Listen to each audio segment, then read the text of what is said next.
मेरा नाम रूबी है। मैं उत्तर प्रदेश की रहने वाली हूँ। हम 3 भाई बहन हैं। मेरे बाबा की कपड़ों की दुकान है। हम 2 बहनें हैं और एक हमारा छोटा भाई है। हम दोनों बहनों ने एमए किया और जब मैंने अपने बाबा से आगे पढ़ने की इजाज़त मांगी तो उन्होंने मुझसे मना कर दिया और कहा कि हमारे ख़ानदान में लड़कियां ज़्यादा नहीं पढ़ती। मेरी बहन को तो पढ़ाई का ज़्यादा शौक नहीं था, इसीलिए उसने खुशी खुशी बाबा की बात मान ली। मेरी बहन और मैं दोस्तों की तरह रहते थे और अपनी हर बात एक दूसरे से शेयर करते थे। हमें किसी दोस्त की ज़रूरत नहीं थी। हम दोनों ही एक दूसरे के लिए काफ़ी थे। लेकिन कुछ दिनों से मेरी बहन का बर्ताव मेरे साथ ठीक नहीं लग रहा था। उसने मुझसे बातें छुपानी शुरू कर दी थी। वो मुझसे अपनी कोई बात शेयर नहीं करती थी। एक दिन जब माँ की तबीयत खराब हुई, मैंने पापा को कॉल करके दुकान से बुला लिया। वो समय रात का समय था। बाबा घर आए और माँ को डॉक्टर के लेकर जाने लगे। मेरी माँ को बीपी और शुगर की शिकायत रहती थी। तभी माँ ने मुझसे कहा कि अपनी बहन को छत से बुलाकर लेकर आओ। जब मैं छत पर गई तो मैंने देखा कि वो किसी से फ़ोन पर बात कर रही है। उसने मुझे देखकर फ़ोन काट दिया। मैंने उससे कहा कि नीचे चलो, तुम्हें माँ बुला रही है। उसने मुझसे कहा कि ठीक है, तुम चलो, मैं आती हूँ। मैंने उससे पूछा कि तुम इस समय छत पर क्या कर रही हो, तो उसने मुझे बहाना बनाकर टाल दिया। वो शुरू से ही ज़िद्दी थी और अपनी मर्जी की करने वाली थी। उसने कभी किसी की बात नहीं सुनी। जो उसके दिल में होता था वो हमेशा वही करती थी। लेकिन मेरा मिजाज उससे बहुत अलग था। मैं हमेशा बड़ों की सुनने वाली थी और उनकी खुशी में ही अपनी खुशी समझती थी। मेरी बहन किसी से फ़ोन पर बात करती थी और ये सिलसिला इंस्टाग्राम से शुरू हुआ था और अब बात यहाँ तक पहुँच गई थी कि वो रिश्ता भेजने की बात कर रहा था। मेरी बहन को समझ नहीं आ रहा था कि वो घर पर कैसे बात करे। तब उसने मुझे सब कुछ बताया कि वो 2 साल से किसी लड़के से बात करती है और उससे मोहब्बत करने लगी है। वो लड़का भी उससे मोहब्बत करता है और शादी करना चाहता है और घर पर रिश्ता भेजने के लिए भी तैयार है। मेरी बहन ने मुझे बताया कि वो एक बहुत ही अच्छा लड़का है। उसने मुझसे कहा, तुम कुछ ऐसा करो जिससे हमारा रिश्ता हो जाए और घर पर किसी को पता भी न चले।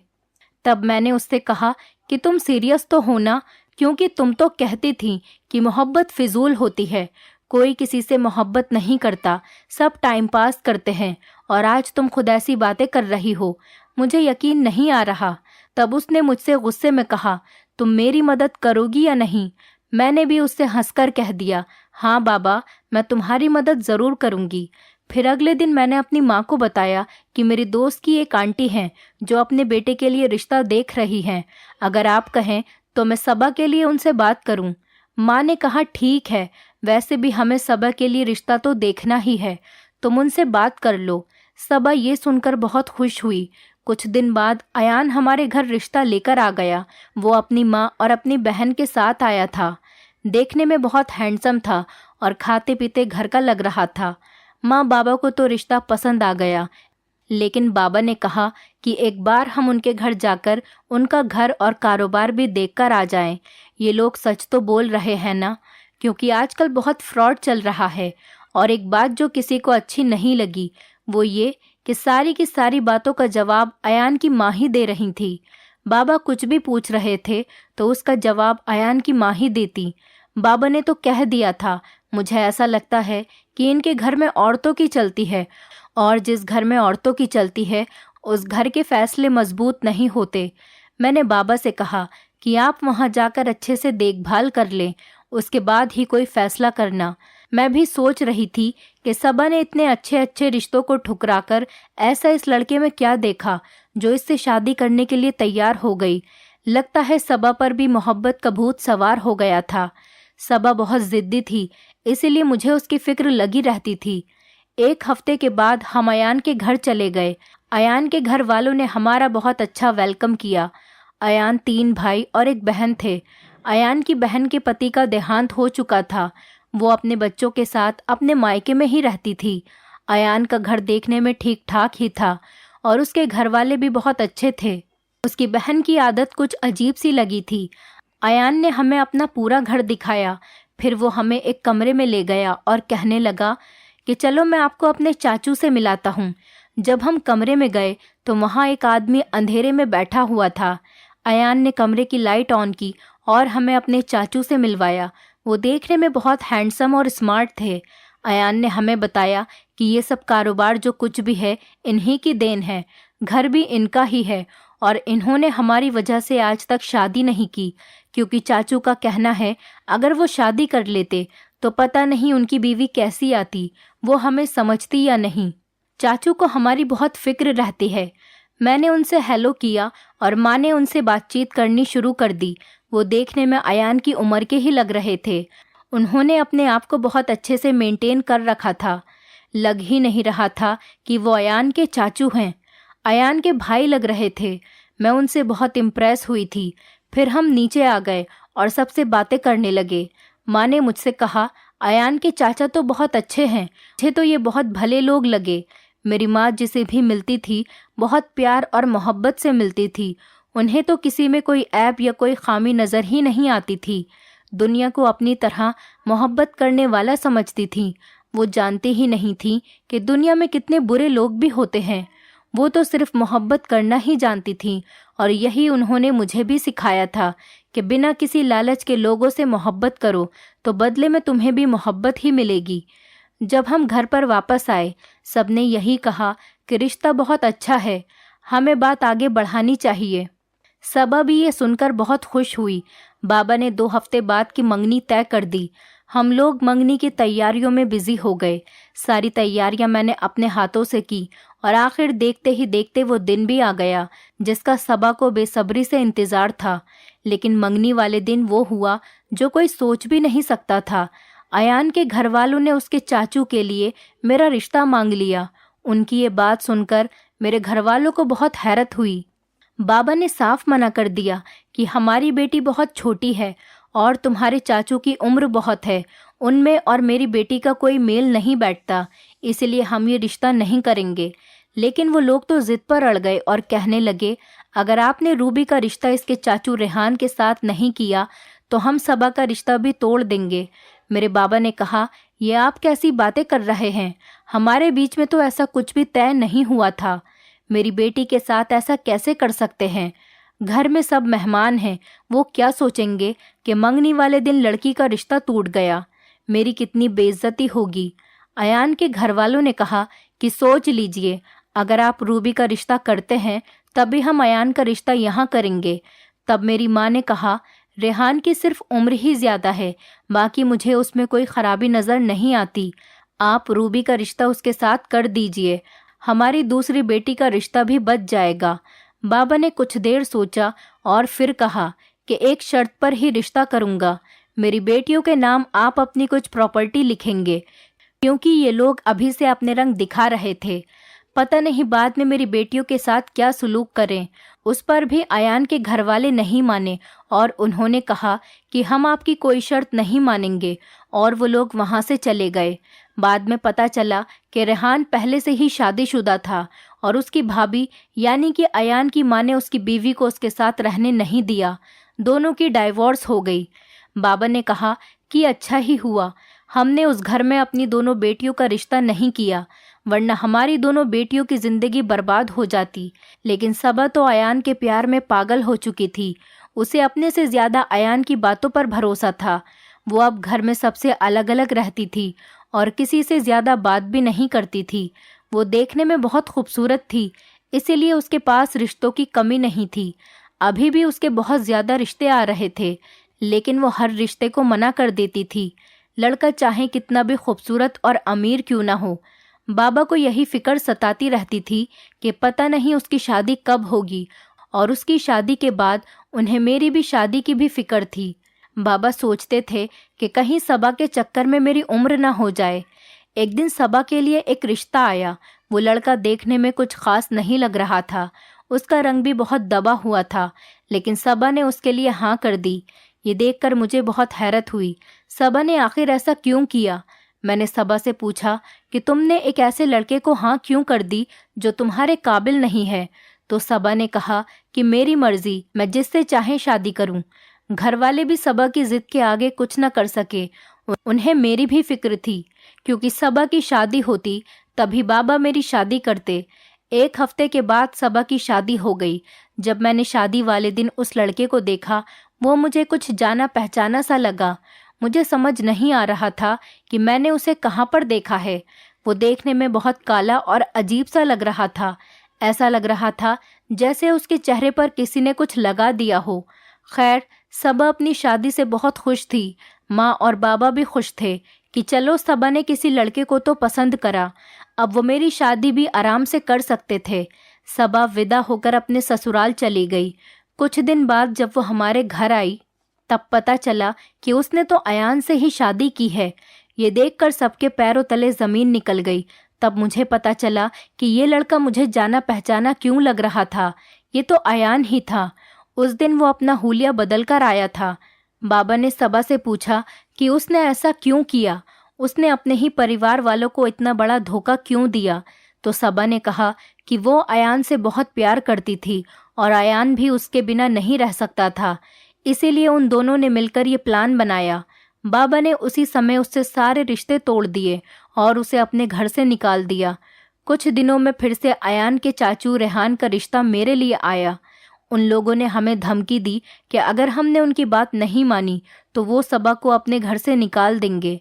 बाबा ने कहा, जो सबा ने हमारे साथ किया है उसे उसकी सज़ा मिलनी ही चाहिए। मैं सबा के किए की सज़ा रूबी को नहीं भुगतने दूंगा। माँ को इन सब बातों की बहुत टेंशन हो गई। बाबा माँ को डॉक्टर के लेकर गए तो डॉक्टर ने कहा, इन्हें कोई सदमा लगा है, अब आप इन्हें हर परेशानी से दूर रखना। अयान भी बराबर बाबा को धमकी दिए जा रहा था। उसने कहा कि मेरे चाचू की पहली शादी हुई थी, लेकिन अब उस औरत का मेरे चाचू से कोई कांटेक्ट नहीं है। आप रूबी की शादी चाचू से कर दीजिए, वो बहुत खुश रहेगी, वरना मैं आपकी दूसरी बेटी को भी आप ही के पास छोड़कर चला जाऊंगा। बाबा ने मजबूर होकर उनकी बात मान ली और मेरी शादी रेहान के साथ कर दी। रेहान और मेरी शादी तो हो गई थी, लेकिन रेहान मुझसे बात भी नहीं करते थे। वो मुझसे दूर दूर रहते थे। हम एक ही छत के नीचे अजनबी की तरह रहते थे। एक दिन पता चला कि अयान ने किसी और लड़की से शादी कर ली। रेहान और अयान की बहुत लड़ाई हुई। रेहान ने अयान को बहुत समझाया, तुम तो सबा से मोहब्बत करते थे ना, सबा से शादी करने के लिए तुमने क्या कुछ नहीं किया। अब तुम्हें क्या हो गया जो तुमने किसी और लड़की से शादी कर ली। अब सबा का क्या होगा। तुमने हमारे खानदान की इज्जत को मिट्टी में मिलाकर रख दिया। तुमने उस लड़की के बारे में नहीं सोचा जिसने तुम्हारी खातिर अपने परिवार को धोखा दिया। कम से कम हमारी नहीं तो अपनी पत्नी की मोहब्बत का ही ख्याल कर लेते। अयान ने कहा, वो अब यहाँ नहीं रहेगा, वो अब अपनी दूसरी पत्नी के साथ ही रहेगा। रेहान ने कहा कि तुम सबा को डिवोर्स दे दो ताकि वो भी अपनी ज़िंदगी में आगे बढ़े, लेकिन अयान ने किसी की एक न सुनी और वो घर छोड़कर चला गया। ये सब कुछ देखकर सबा बेहोश हो गई। मैं उसे उसके कमरे में ले गई। अब मैं उसके साथ ही रहती थी, लेकिन सबा तो बिल्कुल बदल गई थी। वो गुमसुम सी रहती थी, किसी से भी बात नहीं करती थी। ऐसा लग रहा था जैसे सबा की ज़िंदगी में अब कुछ रहा ही नहीं। अयान की माँ की भी तबीयत खराब रहने लगी थी। अयान को गए साल भर हो गया था, लेकिन अयान का कुछ पता ही नहीं था। ना ही उसने कभी फ़ोन किया, ना कभी अपनी माँ और बहन से मिलने के लिए आया। रेहान ने बहुत समझाया कि तुम्हें फ़िक्र करने की ज़रूरत नहीं है, घर छोड़कर गया है, उसका दिल करेगा वापस आ जाएगा। एक दिन जब मैं अपने मायके जा रही थी तो रास्ते में मैंने अयान को देखा। मैंने उसका पीछा किया और उसके घर का पता लगा लिया। शाम को जब मैं घर वापस आई तो मैंने सबा को बताया कि अयान इसी शहर में अपनी पत्नी के साथ रहता है। वो लड़की देखने की अच्छी है, लेकिन तुमसे ज़्यादा खूबसूरत नहीं है। वो सिर्फ उसके बाप के पैसे की वजह से उसके साथ रह रहा है। सबा मेरे गले लगकर रोने लगी और कहने लगी कि मैं सोच भी नहीं सकती थी कि अयान मेरे साथ इतना बड़ा धोखा करेगा। काश मैंने अपने माँ बाप को उसके लिए धोखा न दिया होता। मेरी वजह से तुम भी इस जहन्नम में आकर फंस गई। मुझे इसी की सज़ा मिल रही है, लेकिन अब हमारे हाथ में कुछ भी नहीं था। जो होना था वो तो हो गया था। एक दिन जब मैं घर का काम कर रही थी, तभी हमारी गली में एम्बुलेंस की आवाज़ आई। मेरा दिल ज़ोर से धड़कने लगा कि पता नहीं किसके घर पर एम्बुलेंस आई है। इतने में किसी ने हमारे घर का दरवाज़ा खटखटाया। रेहान ने दरवाज़ा खोला तो वो एम्बुलेंस हमारे घर ही आई थी। उसमें अयान की डेड बॉडी थी और उसके साथ अयान की दूसरी पत्नी भी थी। उसने बताया कि अयान का एक्सीडेंट हो गया है और वो हम सबको छोड़कर जा चुका है। ये सुनकर अयान की माँ जोर जोर से रोने लगी। सबा तो जैसे पत्थर की बन गई थी। घर में सबकी हालत बहुत खराब थी। किसी को भी इस खबर पर यकीन नहीं आ रहा था। अयान की दूसरी पत्नी भी बहुत रो रही थी। मैंने सबा को संभाला। सबा बिल्कुल अपने होश में नहीं थी। अयान की मौत को 3 महीने गुजर चुके थे, लेकिन हमारे घर वालों के लिए तो जैसे वक्त ठहर सा गया था। अयान की माँ भी हर समय रोती रहती थी। रेहान भी अपने आप को कोसते रहते।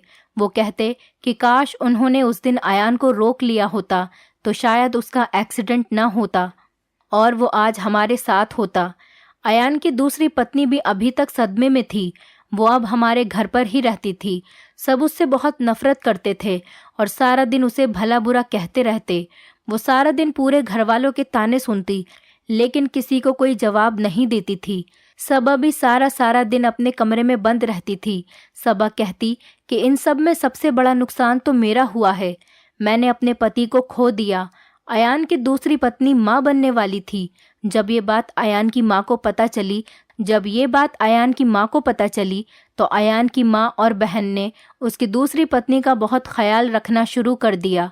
सारा दिन उसके खाने पीने का ख्याल रखती। ये देखकर सबा उस औरत से बहुत जलती थी। कहती थी कि क्या ये बच्चा मेरी कोख में पैदा नहीं हो सकता था? कुदरत को सब कुछ इसी औरत को देना था। उसने पहले मेरे पति को छीन लिया और अब सबसे अपने नखरे उठवा रही है। अयान की माँ अयान की दूसरी पत्नी को कुछ भी काम करने नहीं देती। हर समय उसकी फिक्र करती रहती। सबा से ये सब कुछ देखा नहीं जाता था। वो ज्यादातर माँ बाबा के पास ही रहती थी। माँ भी अब ज्यादातर बीमार रहती थी, इसीलिए उन्हें भी सबा का सहारा मिल जाता था। वो एक दिन उस लड़की की तबीयत खराब हुई। अयान की बहन उसको हॉस्पिटल लेकर चली गई। कुछ देर के बाद पता चला कि उसने एक बेटे को जन्म दिया है। अयान की माँ और बहन को बहुत खुशी हुई। उन्हें लगा जैसे उनका बेटा वापस आ गया हो। खुशी खुशी उन्हें अपने घर में लेकर आई। लेकिन कुछ दिनों बाद ही उस लड़की ने कहा कि वो अपने बाप के घर जा रही है। ये सुनकर अयान की माँ को धक्का लगा। अयान की माँ ने कहा कि उसे जहाँ जाना है वो जाए, लेकिन वो अपने बेटे की निशानी को कहीं नहीं जाने देंगी। लेकिन उस लड़की ने कहा कि वो उसके पति की निशानी है, उसे हमेशा अपने साथ ही रखेगी। उसने अयान की माँ से बच्चे को लिया और गाड़ी में बैठकर चली गई। अयान की माँ रोती गिड़गिड़ाती रही, लेकिन उस लड़की ने किसी की नहीं सुनी। रेहान ने भी उसे समझाने की बहुत कोशिश की, लेकिन उसने शायद पहले से ही सोच रखा था कि पहले तो सबसे अपने नखरे उठवाएगी, बच्चा होने के बाद यहाँ से चली जाएगी। एक दिन अयान के भाई ने अपनी माँ से कहा कि वो सबा से शादी करना चाहता है। अयान की माँ मान गई, लेकिन सबा शादी के लिए नहीं मान रही थी। फिर मेरी माँ ने उससे कहा, तुमने पहले भी अपनी मर्जी चलाई थी, जिसका नतीजा तुम आज भुगत चुकी हो। इस बार हमारी बात मान लो। माँ की ये बात सुनकर सबा मान गई और उन दोनों की शादी हो गई। सबा ने मुझसे बात करना बंद कर दिया था और वो घर का कुछ काम भी नहीं करती थी। रेहान भी मुझसे तभी बात करते जब उन्हें मुझसे कुछ काम होता था। सबा अपना और अपने पति का काम करती और अपने कमरे में चली जाती। सारे घर का काम मुझे अकेले ही करना पड़ता था। रेहान भी किसी को कुछ नहीं कहते थे। समझ नहीं आता था कि जब रेहान मुझे पसंद नहीं करते तो उन्होंने मुझसे शादी क्यों की थी। अगर उन्हें घर में काम करने वाली ही चाहिए थी तो वो किसी नौकरानी को ही रख लेते। फिर मुझसे शादी करने का क्या मकसद था? उन्हीं दिनों मुझे पता चला कि मैं प्रेग्नेंट हूँ। डॉक्टर ने मुझे आराम करने के लिए बताया था, क्योंकि मैं बहुत कमज़ोर हो रही थी। लेकिन अयान की बहन सीमा ने मुझसे कहा कि इस हालत में ज़्यादा आराम करोगी तो तुम्हारा बच्चा सुस्त पड़ जाएगा। जब मैं इस हाल से थी तो मेरी सास ने मुझसे बहुत काम करवाया था और देखो मेरे बच्चे कितने तंदुरुस्त हैं। वो मुझसे सारा सारा दिन घर का काम करवाती। सारा दिन काम करके बहुत ज़्यादा थक जाती थी। रेहान को भी मेरी बिल्कुल फिक्र नहीं थी। दूसरी तरफ सबा अपने पति के साथ बहुत खुश थी। उसका पति उस पर जान छिड़कता था। कभी उसे घुमाने लेकर जाता तो कभी उसे शॉपिंग कराने लेकर जाता। मुझे कुछ समझ नहीं आता था। फिर मेरे अंदर ऐसी क्या कमी है जो रेहान मुझे पसंद नहीं करते, और सबा में आखिर ऐसी क्या बात है जो उसका पति उसके लिए सब कुछ करने को तैयार रहता है। जब कभी मैं रेहान से शिकायत करती तो रेहान मुझसे कहते, तुम्हें दूसरों की बहस करने की कोई ज़रूरत नहीं है। एक दिन जब मैं घर का सारा काम करने के बाद अपने कमरे में आराम करने के लिए आई, तभी सीमा कमरे में आ गई और उसने मुझसे कहा कि उसकी दोस्तें आ रही हैं, उनके लिए मैं खाना बना लूं। मैंने उससे कहा कि आज कुछ मेरी तबीयत ठीक नहीं है, खाना बाहर से मंगवा लो।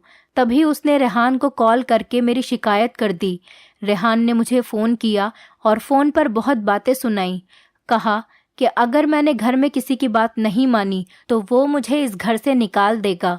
मैंने उस दिन बहुत काम किया जिसकी वजह से मुझे चक्कर आ गए और मैं बेहोश हो गई। जब मुझे होश आया तो मैं हॉस्पिटल में थी। डॉक्टर ने मुझे बताया कि मेरा मिसकैरेज हो गया है। ये सुनते ही मेरी आखिरी उम्मीद भी टूट गई। मुझे लगा था शायद हमारा बच्चा होने के बाद रेहान ठीक हो जाएंगे, लेकिन अब तो वो भी सहारा नहीं रहा था। मेरी आंखों से आंसू नहीं रुक रहे थे। माँ बाबा को पता चला तो वो मुझसे मिलने के लिए आए। उन्होंने मुझसे कहा कि बेटी सब्र करो, सब कुछ ठीक हो जाएगा। पता नहीं मुझे किस जुर्म की सज़ा मिल रही थी। मैंने तो कभी भी किसी के साथ कुछ गलत नहीं किया था। मैं अपने कमरे में ही रहती। सबा मुझे खाना देकर जाती तो मैं खा लेती थी। बाकी किसी घरवाले को या रेहान को मेरी कोई फिक्र नहीं थी। सीमा के बेटे की जॉब लग गई थी, इसीलिए वो अलग घर में शिफ्ट हो गई और अब वो अपने बेटे की शादी कर रही थी। सीमा ने मुझसे कहा था कि मैं कुछ दिन पहले ही उसके घर पर आ जाऊं ताकि उसका काम में हाथ बटा सकूं। जब मैंने रेहान से कहा कि वो मुझे सीमा के घर पर छोड़कर आ जाएं, तो उन्होंने साफ साफ इनकार कर दिया। कहा कि तुम्हें इतनी जल्दी जाने की कोई ज़रूरत नहीं है, तुम घर का ध्यान रखो, इस घर के लिए भी तुम्हारा कोई फ़र्ज़ बनता है। सबा तो पहले ही शादी में जा चुकी थी और उसके पति ने उसे बहुत सारी शॉपिंग भी करवाई थी। मैंने रेहान से कहा कि मुझे शादी के लिए शॉपिंग करवा दें, तो उन्होंने मना कर दिया और कहा कि पहले ही बहुत कपड़े हैं, वो पहन लो, लोग वहाँ पर तुम्हें देखने के लिए नहीं आ रहे हैं। शादी के सारे काम मुझे ही देखने हैं। अब मैं शादी का काम देखूं या फिर तुम्हारे फालतू के नखरे देखूं। मेहंदी वाले दिन रेहान मुझे सीमा के घर लेकर गए। जाते ही सीमा मुझे ताने देने लगी कि मैं अब निकल कर आई हूँ मेहमानों की तरह। अगर मुझे उसका काम नहीं करना था तो मैं उसे पहले ही बता देती। अब मैं सीमा से क्या कहती कि रेहान ने मुझे आने नहीं दिया। पूरी शादी में रेहान ने मुझसे कोई बातचीत नहीं की और वो सबसे उखड़े उखड़े ही रहे। शादी के बाद मैं अपने घर आ गई। एक दिन सीमा घर पर आई और उसने बताया कि उसकी बहू तो बहुत चालाक है।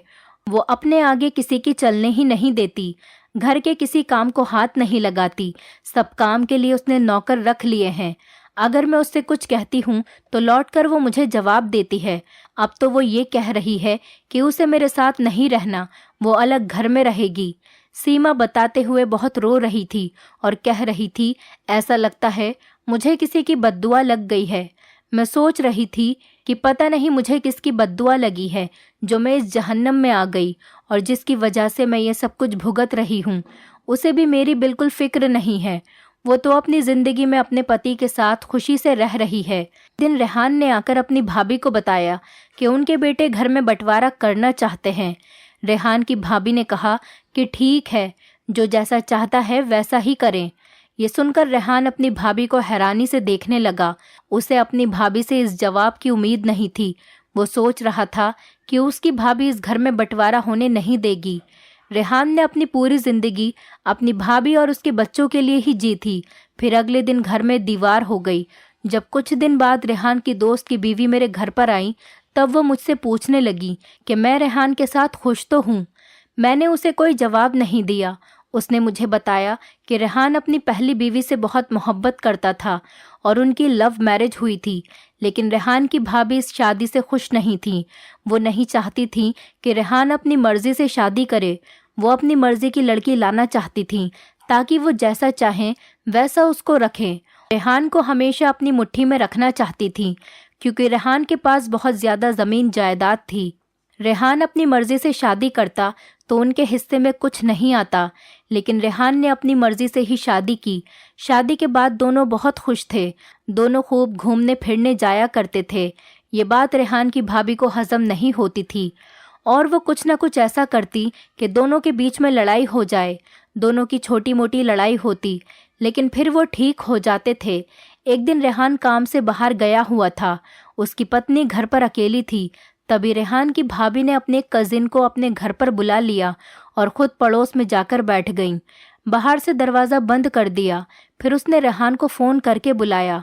रेहान ने आकर देखा कि बाहर से दरवाज़ा बंद है। जब उसने दरवाज़ा खोला और अंदर गया तो उसने देखा कि कोई आदमी उसकी बीवी के साथ बैठकर बातें कर रहा है। पीछे से उसकी भाभी भी आ गई। उसने उस पर गलत इल्ज़ाम लगाने शुरू कर दिए और अपने देवर को खूब चढ़ाया कि ये एक सही औरत नहीं है, घर में अकेले होने का फ़ायदा उठाती है और गैर मर्दों को घर में बुलाती है और वो उसे तलाक दे दे। रेहान ने उसे तलाक दे दी। इसी बीच मुझे पता चला कि मैं फिर से प्रेग्नेंट हूँ। ये सुनकर मैं बहुत खुश हुई। जब मैंने रेहान को बताया तो उसके चेहरे का रंग उड़ गया। मैं समझ नहीं पा रही थी, ये तो इतनी खुशी की बात है। रेहान ये बात सुनकर खुश क्यों नहीं होता। सीमा ने फिर से मेरे साथ वही सब कुछ करना शुरू कर दिया। सारा दिन मुझसे काम करवाती थी। एक दिन मैं अपने कमरे में आराम कर रही थी। सबा मेरे पास आई और मुझसे कहने लगी, अगर तुम अपने बच्चे को जिंदा देखना चाहती हो तो तुम माँ की तरफ चली जाओ, वरना ये लोग फिर से तुम्हारे बच्चे के साथ वही करेंगे जो इन्होंने पहले किया था। मैंने यही किया। मैंने माँ को फ़ोन किया और उनसे कहा कि वो मुझे लेने के लिए आ जाएं। अगले ही दिन माँ मुझे लेने आ गई और मैं उनके साथ अपने घर चली गई। रेहान ने मुझे फ़ोन करके वापस बुलाया, लेकिन मैंने उसकी बात नहीं मानी और मैं अपने माँ के घर पर ही रही। अचानक एक दिन मेरी बहुत ज़्यादा तबीयत ख़राब हुई। मेरी माँ मुझे हॉस्पिटल लेकर गई। जब मेरी आँख खुली तो मैंने माँ से पूछा कि मेरा बच्चा कैसा है, ठीक तो है ना। माँ ने कहा कि तुम फिक्र मत करो, वो बिल्कुल ठीक है। उसे लेकर हम घर वापस आ गए। रेहान को जब पता चला कि वो बाप बन गए तो वो भी मुझसे मिलने के लिए आए। उन्होंने अपने बच्चे को गोद में उठाया और उसे प्यार करने लगे। रेहान मुझे अपने साथ घर ले गए। अब उनका बर्ताव मेरे साथ बेहतर हो चुका था। सीमा नहीं चाहती थी कि मेरे बच्चे हों, क्योंकि अगर मेरे बच्चे होते तो रेहान की पूरी जायदाद किसी को नहीं मिलती। सबा भी अब माँ बन चुकी थी। अपने पति के साथ वो बहुत खुश थी। दोस्तों, उम्मीद करती हूँ आपको हमारी कहानी पसंद आई होगी। कहानी पसंद आई है तो वीडियो को लाइक करें, चैनल पर नए हैं तो चैनल को सब्सक्राइब करें और हाँ, नोटिफिकेशन बेल को ज़रूर दबाएं ताकि अगली अपडेट सबसे पहले आपको मिले।